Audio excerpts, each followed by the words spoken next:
आज हम महाभारत काल के एक ऐसे महायोद्धा की बात करने वाले हैं जिसने अपने पिता की मौत का बदला लेने के लिए पांडवों के शिविर में विध्वंस मचा दिया।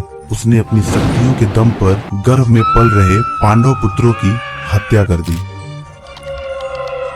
कहते हैं हजारों साल बाद भी वह आज भी जिंदा है। उसकी इस कलयुग में कराहने और तड़पने की कहानी आज भी जीवित है। महाभारत में द्रोण पुत्र अश्वत्थामा एक ऐसा योद्धा था जो अकेले ही दम पर संपूर्ण युद्ध लड़ने और उसे खत्म करने की क्षमता रखता था। कौरवों की सेना में भी एक से एक योद्धा थे।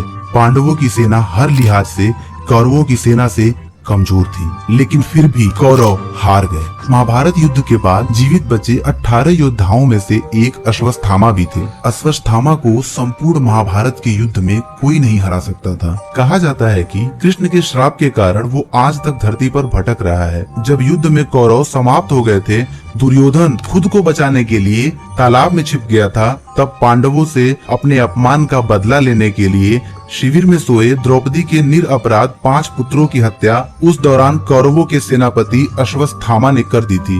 उनके इस जघन्य काम की निंदा स्वयं दुर्योधन भी करता था। बाद में अश्वत्थामा को अफसोस होता है और वो उसकी सजा भुगतने के लिए तैयार हो जाते हैं। माना जाता है तब कृष्ण उनके माथे की मणि निकाल लेते हैं और शाप देते हैं कि इस रिश्ते घाव के साथ तुम युगों युगों तक पश्चाताप में जलने के लिए छोड़ दिए जाओगे। वैसे ये बात सच है या नहीं ये कोई नहीं जानता। कभी कोई कहता है असरीगढ़ के किले में उसे देखा गया है, कभी कोई कहता है कि नर्मदा की घाटी में अश्वत्थामा आज भी जिंदा है। कई टीवी चैनल और अखबारों ने अश्वत्थामा के ना होने के सैकड़ों कहानियां प्रकाशित की हुई है। मध्य प्रदेश के बुरहानपुर जिले में असरीगढ़ किले में स्थित एक शिव मंदिर पर स्थानीय लोगों के अनुसार अश्वत्थामा नित्य प्रतिदिन भगवान शिव की पूजा अर्चना करने आता है, जिसकी कई मीडिया ने कवरेज भी की है। क्योंकि मंदिर प्रशासन के नियम अनुसार रात को मंदिर बंद रहता है और दिन में अच्छी तरह से देखा जाता है कि कहीं से कोई आने जाने का रास्ता तो नहीं।